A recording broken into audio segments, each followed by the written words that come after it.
চট্টগ্রামের ময়দানে বিশ্ব বরেণ্য মুফাসসির আল্লামা দিলওয়ার হোসেন সাঈদী রহমাতুল্লাহ অনেকগুলো ভবিষ্যৎবাণী দিয়েছিলেন। মনে হচ্ছে যেন তার ভবিষ্যৎবাণীগুলো বর্তমান বাংলাদেশে বাস্তবে রূপ নিয়েছে। সেই দুশ্মনদেরকে গোটা জাতির সামনে ল্যাংটা বানায় দাও, গোটা জাতির সামনে উলঙ্গ করে দাও, প্রচন্ড শাস্তি গজব দিয়া লানত দিয়া ধ্বংস করে দাও।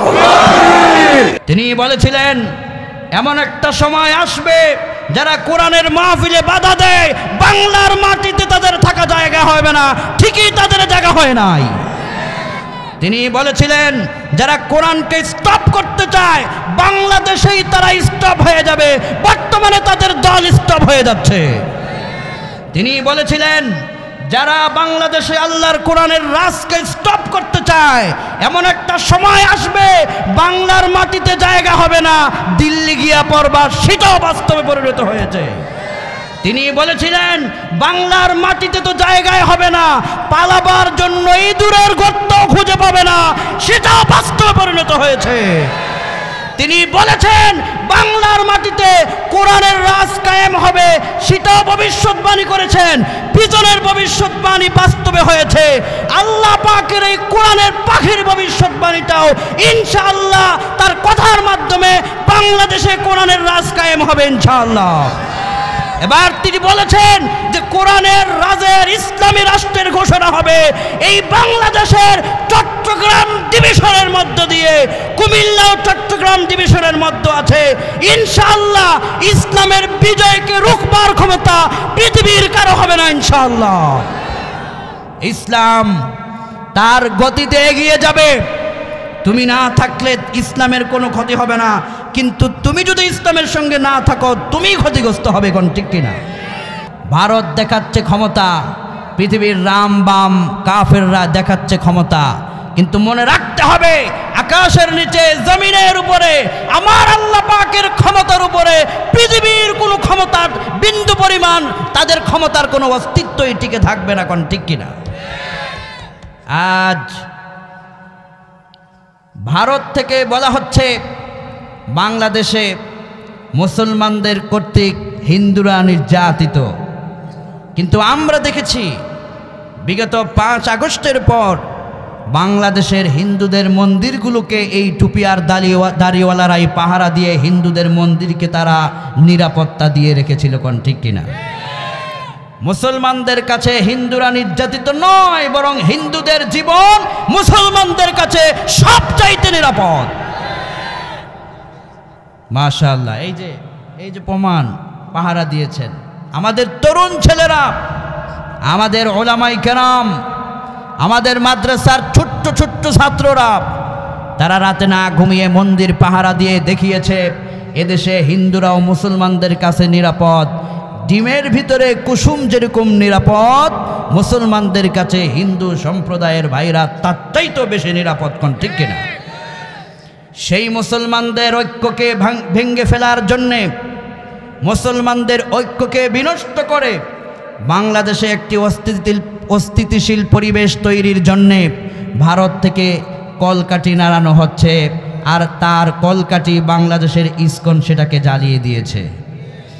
ইসকনকে আমরা জানাই দিতে চাই এক সাইফুলকে হত্যা করা, শহীদ করা হয়েছে। এরকম লক্ষ সাইফুল যদি জীবন দেয় তবুও বাংলার মাটি থেকে আমার ইসলামকে বিন্দু পরিমাণ নড়বার ক্ষমতা কারো থাকবে না। যারা চেয়েছিল বাংলার মাটি থেকে কোরআনকে নিশ্চিহ্ন করা হবে তাদের কাছে চ্যালেঞ্জ করে গেলাম, ইনশাআল্লাহ আল্লামা সাঈদীকে যারা রুখে দিয়ে কোরআনকে স্টপ করতে চেয়েছে, এই বাংলার মাটিতে কোরআনের পাখি আল্লামা সাঈদীর স্বপ্ন পূরণ হবে। বাংলার প্রত্যেকটা পরতে পরতে আল্লাহ পাকের কোরআনের কলেমার পতাকা উড্ডীন হবে ইনশাআল্লাহ। ক্ষমতা ভারতের হাতে না, ক্ষমতা আমার আল্লাহ পাকের হাতে। আমার আল্লাহ আমার জন্য যথেষ্ট। কোন ঠিক কিনা? বিশ্বনবী বদরের আগের দিন রাতে তিনি খুব কেঁদেছিলেন, চোখ থেকে অঝর ধারায় পানি পড়ছিল। সাহাবায়ে কেরাম জিজ্ঞেস করলেন, ইয়া রাসূলুল্লাহ, ইয়া হাবিবাল্লাহ, আপনার চোখ বেয়ে পানি পড়লে আমাদের কলিজা থাকে না, আমরা কষ্টে পড়ে যাই, ইয়া রাসূলুল্লাহ, ইয়া হাবিবাল্লাহ, আপনি কেন কাঁদেন? আল্লাহর হাবিব বললেন, আমার আল্লাহ পাক যে কত দয়া করেছেন, কত মেহেরবান, যে তিনি আমাদেরকে ইসলাম নামক একটি শ্রেষ্ঠ ধর্মের অনুসারী বানিয়েছেন। কোন সুবহানাল্লাহ। এই জমিনে যদি বদরের প্রান্তে আমরা বিজয় লাভ করতে পারি, তাহলে ইসলামের বিজয় হবে। এই জমিনে যদি টুপি আর দাড়িওয়ালাদের হাতে ক্ষমতা যায়, তাহলে ইসলাম নিরাপত্তায় থাকবে, ইসলামের সুমহান আদর্শ চারিদিকে ছড়িয়ে পড়বে। এজন্য আল্লাহ রাব্বুল আলামিন বলছেন, বান্দারে, ক্ষমতা একমাত্র তোমার রবের হাতে। রবের কাছে ফিরে আসবে যারা, রবের দুনিয়া কর্তৃত্ব চালাবে একমাত্র আল্লাহর দয়ায় তারা, ইনশাআল্লাহ বলেন। আল্লাহ রাব্বুল আলামিন এজন্যই বলছেন, তাবারাকাল্লাযী বিয়াদিহিল মুলকু ওয়া হুয়া আলা কুল্লি শাইইন কাদির। সব চাইতে ক্ষমতা যার, একমাত্র যিনি, তিনি কে? আল্লাহ রাব্বুল আলামিন এই আয়াতের তাফসীর করছেন, তোমার রবের কত ক্ষমতা তুমি দেখো। লাউ কানা ফীহিমা আলিহাতুন ইল্লাল্লাহু লাফাসাদাতা ফাসুবহানাল্লাহি রাব্বিল আরশি আম্মা ইয়াসিফুন।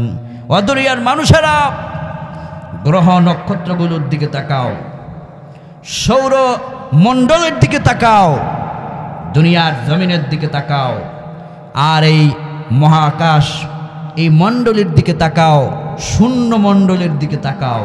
তাকিয়ে দেখো আসমানের সঙ্গে জমিনের কখনো ধাক্কা লেগেছে কিনা, জমিনের কোনো একটা আকর্ষণ আসমানকে ভেঙ্গে চুরে তছনছ করে দিয়েছে কিনা, এগুলো তোমরা তাকাও।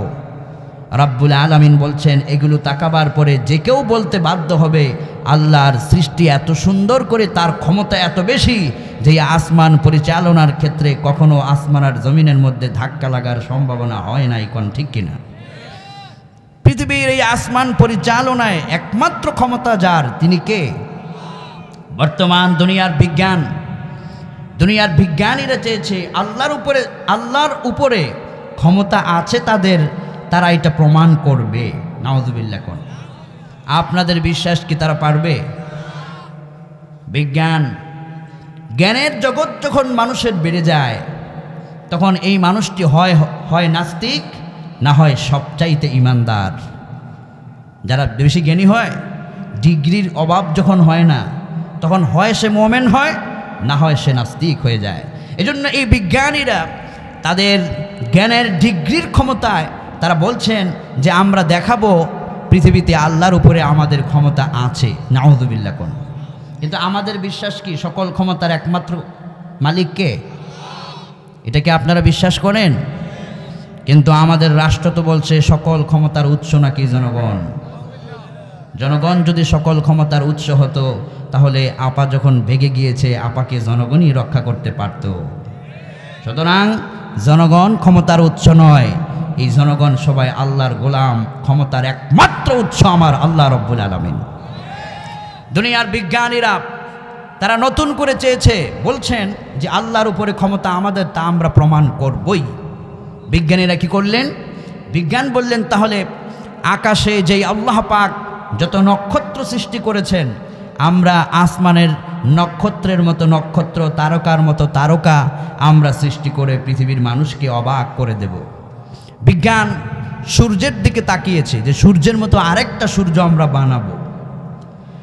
বিজ্ঞানীরা সূর্যের দিকে তাকালো, সূর্যের দিকে তাকায় বিজ্ঞান বলল, এই সূর্যটার কতটুকুন বরত্ব। বিজ্ঞান গবেষণা করে খুঁজে পেল আল্লাহ রাব্বুল আলামিন মহাগ্রন্থ কোরআনে কারিমের ভিতরে আল্লাহ পাকের এই সৃষ্টি সম্পর্কে তথ্য দিয়েছেন। সেই আয়াতকে তারা গবেষণা শুরু করল। সূরা মুলক আমাদেরকে কি চমৎকার শিক্ষা দেয়! আল্লাহ পাকের উপরে যে কারো ক্ষমতা নাই। বিজ্ঞান এই আয়াতকে গবেষণা করে বলছে لا الشمس ينبغي لها أن تدرك القمر ولا الليل سابق النهار وكل في فلك يسبحون প্রবল জ্ঞানী হইবে যাহারা আপন মনেতে বুঝিবে তাহারা রাত্রি পারে না আগে যাইবার দিনের স্থান করি অধিকার সূর্য পারে না চন্দ্রকে ধরিতে চন্দ্র পারে না সূর্যকে বাঁধিতে যার যে স্থান বহালে রাখিয়া ভ্রমণ করিছে সবাই আল্লাহ রব্বুল আলামিনকে ভয় করে চলিয়া কোন সুবহানাল্লাহ। এই আকাশের এই দূর থেকে যে আমরা সূর্য দেখি এই সূর্যও ভয় করে যাকে তিনি কে, তারকা ভয় করে যাকে তিনি কে। এই আকাশমণ্ডলী একমাত্র কার অধীনে চলে? আল্লাহ পাকের এই আয়াতকে বিজ্ঞান গবেষণা করল যে আল্লাহ বললেন সূর্যের সঙ্গে চাঁদের ধাক্কা লাগে না, তো সূর্যটা কত বড় চলুন আমরা গবেষণা করে দেখি। বিজ্ঞান গবেষণা করে দেখলেন এই যে পৃথিবীতে আমরা বসবাস করছি এই পৃথিবী থেকে একটা সূর্যই 13 লক্ষ গুণ বড়। আল্লাহু আকবার। বিজ্ঞান বলছে এর চাইতে বড় কিছু আছে নাকি, যেটার চাইতে বড় কিছু আমরা বানাবো, মানে আল্লাহর উপরে তারা যাবে যেটার উপরে আল্লাহ নাকি পারবে না। নাউযুবিল্লাহ। কোন আল্লাহর ক্ষমতা দেখুন, আল্লাহু আকবার। বিজ্ঞান সূর্যের গবেষণা করলো, গবেষণা করে তারা বলল সূর্য পৃথিবী থেকে 13 লক্ষ গুণ বড়। সূর্যের চাইতে বড় কিছু আছে নাকি গবেষণা করে দেখি। গবেষণা করে তারা দেখলেন পৃথিবীর খুব নিকটতম জায়গায় আল্লাহ পাক একটি নক্ষত্র সৃষ্টি করেছেন, তার নাম হচ্ছে ব্যাটেল জুইস। বিজ্ঞান বলছে ব্যাটেল জুইসকে আমরা গবেষণা করলাম, গবেষণা করে দেখলাম দুনিয়া থেকে সূর্য 13 লক্ষ গুণ বড়, আর সূর্যের চাইতে দুনিয়ার সবচাইতে কাছে যে নক্ষত্রটা আল্লাহ বানিয়েছেন ওইটা সূর্যের চাইতেও 33 কোটি গুণ বড়। কোন আল্লাহু আকবার। বিজ্ঞান বলল চেয়েছিলাম সূর্য বানাবো কিন্তু সূর্যের উপরে আরো বড় কিছু আছে, তার মানে ব্যাটেল জুইসের উপরে কিছু থাকলে ওইটা আমরা বানাবো, তারপরও আমরা আল্লাহর উপরে যাব। আল্লাহর উপরে কেউ যেতে পারবে? বিজ্ঞান আবার চিন্তা করল ব্যাটেল জুইসের চাইতে বড় কিছু পৃথিবীতে আছে নাকি গবেষণা করা দরকার। বিজ্ঞান এবার গবেষণা করতে লাগলো ব্যাটেল জুইসের চাইতে তার আশেপাশে কিছু খুঁজে পাওয়া যায় নাকি। বিজ্ঞান তার পাশেই পাইল প্রক্সিমা সেন্টাই। কি নাম? প্রক্সিমা সেন্টাই। বিজ্ঞান বলল এই প্রক্সিমা সেন্টাইকে আমরা গবেষণা করলাম, গবেষণা করে দেখলাম দুনিয়া থেকে সূর্য 13 লক্ষ গুণ বড়, সূর্য থেকে এই ব্যাটেল জুইস 33 কোটি গুণ বড়, আর এই প্রক্সিমা সেন্টাইকেও আমরা দেখলাম এই ব্যাটেল জুইস থেকেও 33 কোটি গুণ বড়। কোন আল্লাহু আকবার। এটাও 33 কোটি গুণ বড় সূর্যের চাইতে। বিজ্ঞান কয় তার আশেপাশে কিছু আছে নাকি গবেষণা করা দরকার। বিজ্ঞান তার পাশে পেল আলফা সেন্টাই। বিজ্ঞান বলছে যখন আমরা আলফা সেন্টাইকে গবেষণা করলাম দেখলাম এই আলফা সেন্টাইও সূর্যের চাইতেও 33 কোটি গুণ বড়। বিজ্ঞান এবার অবাক হয়ে যাচ্ছে যে শুধু বড়ই কিছুই পাচ্ছি, ছোট কিছু পাচ্ছি না, তার মানে আল্লাহ অনেক বড়। কোন আল্লাহু আকবার। বিজ্ঞান এবার গবেষণা করে বলল এর উপরে কিছু আছে নাকি গবেষণা করা দরকার। বিজ্ঞান এবার অবাক হয়ে যায়, আমার আল্লাহ যে কত মহান, আমার আল্লাহ যে কত বড়, আমার আল্লাহ যে কত ক্ষমতাবান। বিজ্ঞান এবার গবেষণা করে কয় প্রক্সিমা সেন্টাই খুঁজে পেলাম, আলফা সেন্টাইকে খুঁজে পেলাম, ব্যাটেল জুইসকে খুঁজে পেলাম, এরপরে আরো বড় কিছু আছে নাকি, এর চাইতে বড় কিছু আছে নাকি খুঁজে পাওয়া দরকার। বিজ্ঞান আবার মহাশূন্যের গবেষণা করে দেখলেন এই আসমানের নিচে, প্রথম আসমানের নিচে মহাশূন্যের ভিতরে এই রকমের 33 কোটি গুণ সম্পন্ন ব্যাটেল জুইসের মতো এই রকম অন্তত 500 বিলিয়ন তারকা আল্লাহ পাক সেট করে রেখে দিয়েছেন। কোন সুবহানাল্লাহ। বিজ্ঞান বলল আল্লাহু আকবার। যেখানে একটা ব্যাটেল জুইস সূর্যের চাইতে 33 কোটি গুণ বড়, এই রকমের বড় বড় নক্ষত্র যদি 500 বিলিয়ন হয় তাহলে ওই আল্লাহর উপরে টেক্কা দেওয়া দেওয়ার ক্ষমতা বিজ্ঞান জগতের কারো নাই। বিজ্ঞান সাথে সাথে সেখানে সিগনেচার করেছে, who created man from an embryo read and your lord is the most beneficent. আগে বলতাম আল্লাহ নাই, এখন স্বীকার করলাম সবকিছুর স্রষ্টা মহান আল্লাহ রাব্বুল আলামিন। সুবহানাল্লাহ পড়েন। আমার রবের ক্ষমতার উপরে ক্ষমতা কারো চলে?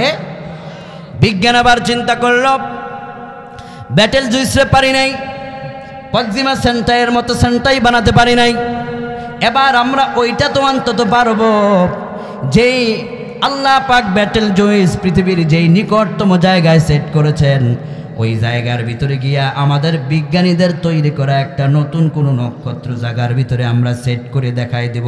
হতে পারে সেটা ছোট, কিন্তু আমরা পেরেছি তা দেখায় ছাড়বো। নাউজুবিল্লাহ। কোন ওরা কি আল্লাহর উপরে পারবে? সূরা মুলক শিক্ষা দেয় ক্ষমতা যার একমাত্র কার? বিজ্ঞান এবার ওই পৃথিবীর নিকটতম জায়গার যে ব্যাটেল জুইস, ওখানে যাওয়ার জন্য প্রিপারেশন নিচ্ছে, ওখানে তারা যাবে। আপনারা জানেন পৃথিবীতে একজন চন্দ্রবিজ্ঞানী ছিলেন যিনি চাঁদের দেশে গিয়েছিলেন, নীল আর্মস্ট্রং। 1969 সালে তিনি চাঁদে সফর করেছেন। তিনি যেই যানটি নিয়ে সফর করেছেন, ওই চাঁদের দেশে তিনি যখন ভ্রমণ করেছেন, তার ছিল পৃথিবীর সবচেয়ে দ্রুতগামী যান। ওই যানটির নাম হলো অ্যাপোলো 11। এই অ্যাপোলো 11 যখন পৃথিবী থেকে মহাশূন্যের দিকে উড়ে যায়, তার ঘন্টার গতিবেগ হয় 39,000 কিলোমিটার বেগ। আল্লাহু আকবার কোন 39,000 কিলোমিটার বেগে অ্যাপোলো 11 উড়ে যায় পৃথিবী থেকে। ঘন্টায় তার এত গতি।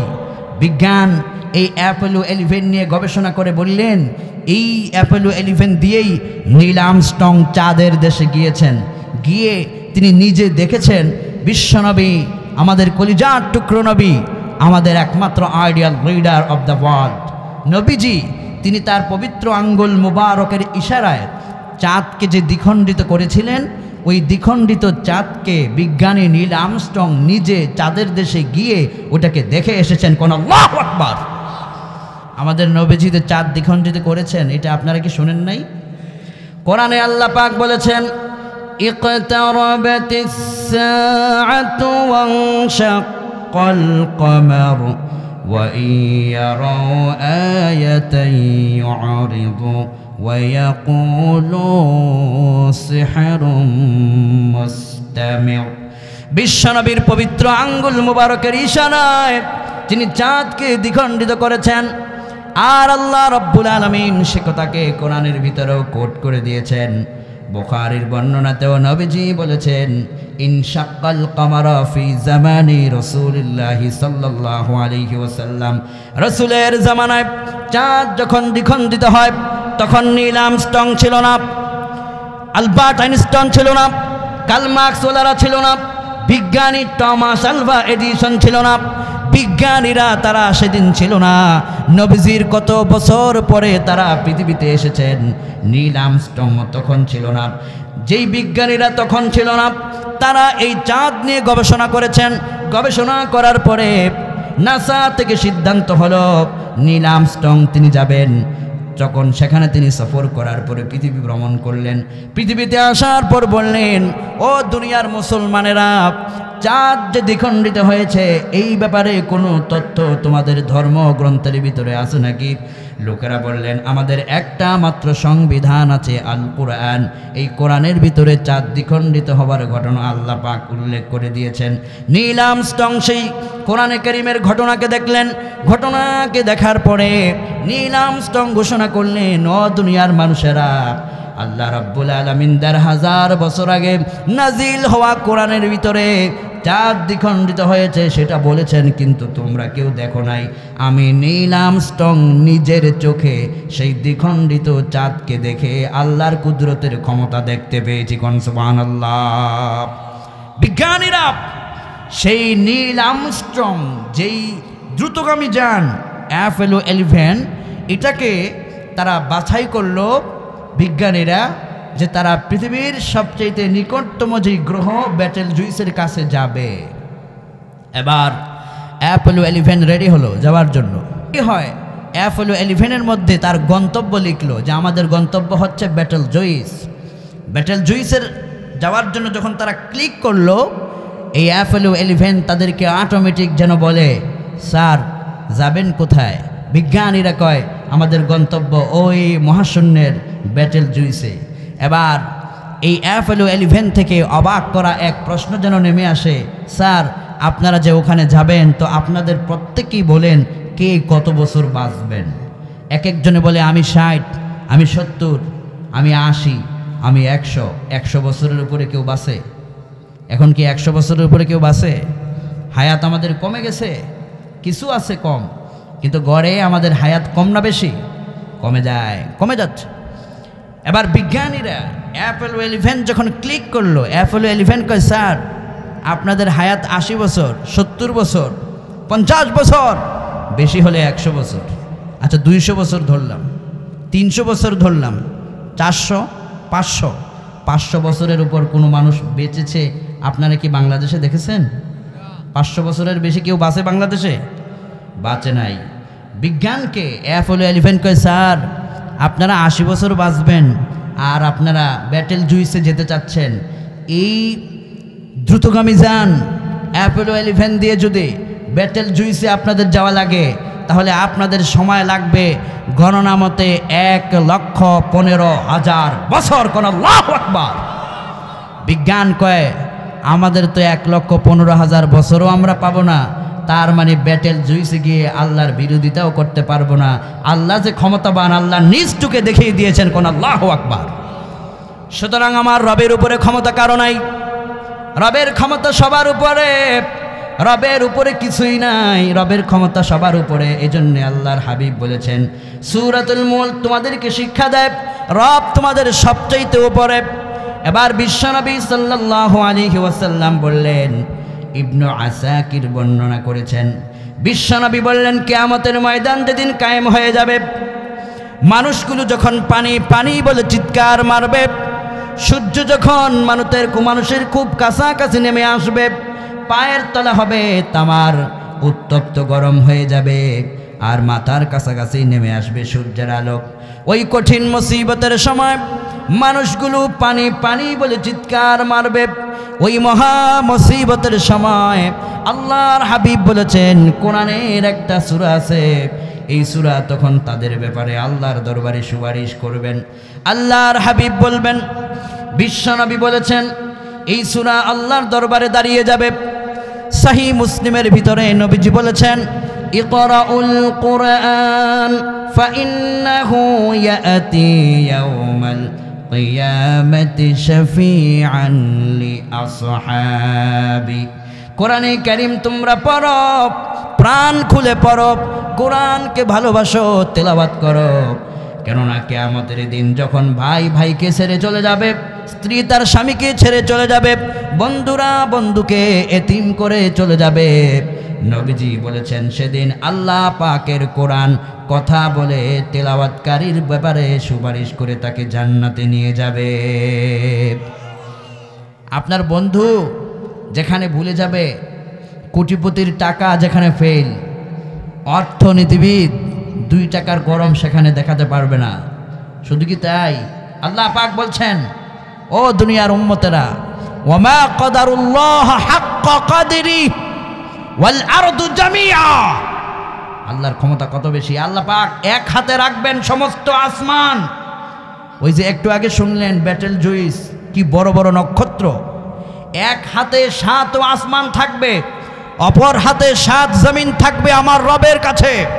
দুনিয়ায় যারা স্বৈরাচার ছিল, রাজত্ব পেয়ে মানুষের উপর জুলুম করেছে, নির্যাতন করেছে, মনে করেছে পৃথিবীর সবচেয়ে বড় রাজা আমরাই। সেদিন আল্লাহ পাক সমস্ত সেই রাজাদের সামনে এই আকাশমণ্ডলীকে তুলে ধরে, জমিনকে তুলে ধরে বলবেন, আইনাল জাব্বারুন আইনাল মুতাকাব্বিরুন। অহংকারীরা কোথায়, স্বৈরাচারীরা কোথায়, আজকে ক্ষমতাকার বলো। গোটা আসমান স্টপ হয়ে যাবে, গোটা জগৎ স্টপ হয়ে যাবে, হাসরের ময়দান একেবারে চুপ হয়ে যাবে, কথা বলার সাহস কেউ পাবে না। কোন আল্লাহু আকবার। আল্লাহর ক্ষমতা কত বেশি। আল্লাহ রাব্বুল আলামিন বলেন, يوم يقوم الروح والملائكة صفا لا يتكلمون إلا من أذن له الرحمن وقال صوابا لا يتكلمون সেদিন কাতারে কাতারে ফেরেশতারা দাঁড়িয়ে যাবে, মানুষেরা দাঁড়িয়ে যাবে, রাজারা দাঁড়িয়ে যাবে, বাদশারা দাঁড়িয়ে যাবে, কিন্তু আল্লাহর সামনে কথা বলার সাহস সেদিন কেউ পাবে না। ঠিক কিনা কোন? কথা বলার সাহস যখন কেউ পাবে না, আল্লাহ পাক এক হাতে আসমান মণ্ডলী আর এক হাতে জমিনকে তুলে ধরে বলবেন, ও দুনিয়ার বাদশারা, দুনিয়ায় ক্ষমতা পাওয়ার পরে যারা মনে করেছো তোমরাই সব, এবার বলো ক্ষমতা একমাত্র কার? গোটা হাসরবাসী চুপ হয়ে যাবে, কথা বলার সাহস পাবে না। অটোমেটিক কুদরত থেকে আওয়াজ আসবে, লিল্লাহিল ওয়াহিদিল কাহ্হার। এই হাসরের মাঠে আল্লাহ রাব্বুল আলামিন ছাড়া, পরাক্রমশালী আল্লাহ পাক ছাড়া কথা বলার ক্ষমতা কারো কোনো রাজা বাদশার নাই। আল্লাহু আকবার। ক্ষমতা কারো হবে না। দুনিয়ার ক্ষমতা একটু পাইয়া খুব মনে করেছো অনেক কিছু হয়ে গেছি, না, তোমার ক্ষমতা এখানে শেষ। বিন্দু পরিমাণ একটা ছোট্ট পিপিলিকেও বানাবার ক্ষমতা তোমার নাই। আল্লাহর আসমান থেকে যে এক ফোঁটা পানি নাজিল হয়, বানাবার ক্ষমতা তোমাদের কারোই নাই। আমরা সবাই আল্লাহর কাছে অসহায়। ঠিক কিনা কোন?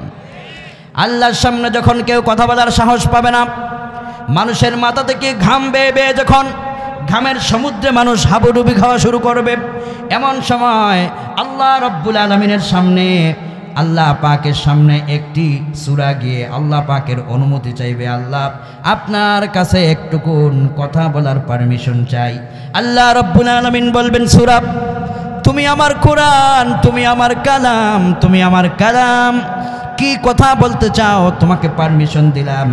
সেদিন আল্লাহ পাকের কোরআন আল্লাহ পাকের সঙ্গে কথা বলবে আর বলবে, আল্লাহ কুমিল্লা জেলার অমুকের ছেলে অমুক লালমাই দারুন নাজাত মাদ্রাসার এই প্রোগ্রামে এসেছিল, সে আমি কোরআনকে ভালোবেসেছে, আমি কোরআনকে সে পড়েছে, যেই জবান দিয়া আমার মতো কোরআনকে তেলাওয়াত হয়েছে, ওই জবান দিয়া আগুন ঢুকানো হবে। আল্লাহ আমি এটার বিপক্ষে আপনার সামনে দাঁড়ায় গেলাম। কোন সুবহানাল্লাহ। আল্লাহ রাব্বুল আলামিন বলবেন, আর কিছু বলার আছে নাকি? ইবনু আসাকির বর্ণনা করে কয়, আল্লাহ পাকের সামনে তখন এই কোরআনে কারীম বলবে, যেই হাত দিয়া কোরআন স্পর্শ হয়েছে, এই হাত যেন জাহান্নামের আগুন স্পর্শ না করে। আমি আপনার কাছে আরজি করলাম। আল্লাহ পাক বলবেন, আর কোনো কথা আছে নাকি? নবীজি বলেছেন, আল্লাহ পাকের কালাম বলবে, যেই পা দিয়া হেঁটে হেঁটে কোরআন শোনার জন্য গিয়েছে, আমি সেই পা যেন আগুনে না জ্বলে তোমার কাছে আরজি পেশ করছি। আল্লাহ রাব্বুল আলামিন বলবেন, আর কিছু বলার আছে নাকি? এবার আল্লাহর সূরা বলবে, যার দিলের ভিতরে, এই জাহানের ভিতরে, কলিজার ভিতরে যারা 30 পারা কোরআনকে ঢুকিয়ে রাখছে, সূরা ফাতিহাকে ঢুকিয়ে রেখেছে, সূরা ইয়াসিনকে ঢুকিয়ে রেখেছে, সূরা ইখলাসকে ঢুকিয়ে রেখেছে, যাদের হৃদয়ে বিন্দু পরিমাণ কোরআন মুখস্থ আছে, আমি আপনার দরবারে সুপারিশ করতে চাই, যে হৃদয়ে কোরআন আছে ওই হৃদয়ে যেন জাহান্নামের আগুন স্পর্শ না করে। কোন সুবহানাল্লাহ। আল্লাহ রাব্বুল আলামিন পারমিশন দিবেন সূরাকে। সূরা এবার চলে যাবে তাদের কাছে যারা হাসরের ময়দানে বিপদে পড়ে থাকবে, হাবুডুবু খাওয়া শুরু করবে, সূর্যের তাপ নেমে আসবে, মানুষ ভয়াবহ মুসিবতের মধ্যে পড়ে যাবে। এবার এই সূরাতুল মুলক গিয়ে বলবে, আল্লাহর বান্দা তুমি কোনো টেনশন করো না, চিন্তা করো না, এই হাসরের ময়দানে আমি সূরা আল্লাহর পক্ষ থেকে অনুমতি নিয়ে এসেছি, তোমার আর কষ্ট করা লাগবে না, ডান দিক দিয়ে তোমার জন্য জান্নাতের দরজা খোলা হয়ে গিয়েছে। জান্নাতি যখন জান্নাতের ভিতরে প্রবেশ করবে, সে অবাক হয়ে যাবে, আমি মাত্র জীবনে 40 বছর হায়াত পাইলাম, 50 বছর হায়াত পাইলাম, 60, 70, 80 বছর হায়াত পাইলাম, আমি তো তেমন আমল করতে পারি নাই, কিন্তু আমার হৃদয় দিয়ে কোরআনকে আমি ভালোবেসেছি। আজকে কোরআনের জন্য কত বড় সারপ্রাইজ আমি পেয়ে গেলাম। জান্নাতের কক্ষের ভিতরে যখন একজন কোরআন পাঠকারীকে বসানো হবে, বিশ্বনবী বলেছেন ওই জান্নাতের কক্ষের ভিতরে আল্লাহর কোরআনের সূরা চলে যাবে। সূরা সেখানে নূরের ভূমিকা পালন করবে। সূরা সেখানে গিয়ে সর্বপ্রথম জান্নাতি ব্যক্তির যেই ঠোঁট দিয়ে, যেই জবান দিয়া, যেই মুখ দিয়া সে কোরআন পড়তো, ওই মুখের উপরে আল্লাহর কোরআনের সূরা তার সম্মানসূচক তার মুখের মধ্যে চুমু খেয়ে তাকে সম্মানিত করবে। এবার কোরআনের পাখি বলবে, আমার মুখের মধ্যে চুমু কেন হলো? এবার কোরআনের সূরা বলবে, তোমার এই মুখটা এতটাই পবিত্র যে তুমি আল্লাহর কালাম পড়েছো, এজন্য তোমার মুখটাকে চুমু খেয়ে তোমাকে সম্মানিত করা হলো। কানের মধ্যে চুমু খাওয়া হবে, বলা হবে কান কেন চুমু খাওয়া হচ্ছে? এবার জবাব আসবে, এই কান দিয়ে সে কোরআন শুনেছে, সুতরাং কানের মর্যাদা বেড়ে গিয়েছে। এভাবে করে আল্লাহ রাব্বুল আলামিনের কোরআনে কারিমের পাওয়ারে অধিকাংশ মানুষ সেদিন আখিরাতের ময়দানে ক্ষমা পেয়ে জান্নাতের ভিতরে ঢুকে যেতে পারবে। কোন সুবহানাল্লাহ। যেই কোরআন হাসরের ময়দানে আপনার আমার সুপারিশ হবে, যেই কোরআন আপনার আমার জন্য নিয়ামতের কাণ্ডারি হবে, সেই কোরআনে কারিমের সঙ্গে আমাদের থাকার দরকার আছে না নাই? সেই কোরআন দিয়ে আপনার ব্যক্তি, আপনার পরিবার, আপনার সমাজ, আপনার রাষ্ট্র, আপনার সেক্রেটারিয়েট, আপনার গণভবন, আপনার বঙ্গভবন, আপনার সংসদ ভবন সেই কোরআনের আদলে নিয়ে আসতে হবে। কোন ঠিক কিনা? আজ গোটা দুনিয়া কোরআনে কারিমকে নিয়ে গবেষণা হচ্ছে। শুনলে খুশি হবেন, খোদ আমেরিকার ভিতরে, ইউনাইটেড স্টেট অফ আমেরিকার ভিতরে লস অ্যাঞ্জেলেস টাইমস রিপোর্ট করেছে যে আমেরিকার ভিতরে এই কোরআনকে নতুন করে গবেষণা চলছে। গবেষণার এত মান, এত মর্যাদা, এত উচ্চ হয়েছে, প্রতি বছর সেখানে 1,50,000 খ্রিস্টান নতুন করে আল্লাহর কোরআন গবেষণা করে মুসলমান হয়ে যাচ্ছে। কোরআনে কারিমের আকর্ষণ, পৃথিবীতে আজ কোরআনের জয়গান শুরু হয়েছে। বাংলাদেশেও আল্লাহর কোরআনের জয়গান শুরু হয়েছে। এই কোরআনের জয়গানকে স্টপ করার ক্ষমতা পৃথিবীর কারো থাকবে না ইনশাআল্লাহ। দুনিয়া ব্যাপী আজ কোরআনের রাজত্ব ছড়িয়ে পড়ছে। জর্জ বার্নাস, একজন ইউরোপিয়ান রাইটার, তিনি তার আর্টিকেলের ভিতরে লিখেছেন, জর্জ বার্নাস তিনি লিখছেন যে আমি ইউরোপ সফর করলাম। ইউরোপ সফর করার পরে আমি দেখলাম যে খ্রিস্টান ছেলেদের বুক পকেটের ভিতরে একটা ছোট্ট পাণ্ডুলিপি দেখা যায়। তিনি তাদেরকে পরীক্ষা করে এখানে হাত দিলেন, খ্রিস্টান ছেলের বুকের পকেট থেকে বেরিয়েছে, লেখা আছে দ্য হোলি কুরআন। তিনি জিজ্ঞেস করলেন, ও যুবক ছেলে, ধর্ম তোমার খ্রিস্ট ধর্ম অনুসরণ করছো, তো এখানে তুমি রেখেছ মুসলমানদের ধর্মগ্রন্থ কোরআন, কাহিনীটা কি? বর্তমান দুনিয়াতে 4,500 ধর্ম আছে। এই 4,500 ধর্মের ধর্মীয় গ্রন্থ আছে। Old Testament, New Testament, Mahabharata, Gita, Upanishad ওই যুবকের পকেটের ভিতরে থাকে নাই। যুবকের পকেটের ভিতরে কোরআনের পাণ্ডুলিপি, কোরআন 30 পারা কোরআন। জর্জ বার্নাস বললেন, ও খ্রিস্টান যুবক, এটা কেন রেখেছ? খ্রিস্টান যুবকেরা বলে, এটা এখানে রাখলে মনটা আর হৃদয়টা শান্তি পায়। জর্জ বার্নাস বলেছেন, আমি সেই যুবকের দৃষ্টান্ত দেখে আমার মনে হচ্ছে আগামী 2050 সালের মধ্যে গোটা ইউরোপ ইসলাম দখল করে নেবে ইনশাআল্লাহ। যেই ইসলামের জয়গান গোটা দুনিয়াতে ছড়িয়ে আছে, যেই কোরআনের জয়গান গোটা দুনিয়াতে ছড়িয়ে আছে, সেই কোরআনের সাথে থাকলে আমরা হব হিরো, কোরআনের সঙ্গে না থাকলে আমরা হব জিরো। ঠিক কিনা? কোরআনের সঙ্গে থাকবো তো ইনশাআল্লাহ। কোরআন যেখানে থাকবে সেখানে দলমত নির্বিশেষে আমরা থাকব। তাহলে আমাদেরকে কবুল করবেন যিনি, তিনি কে?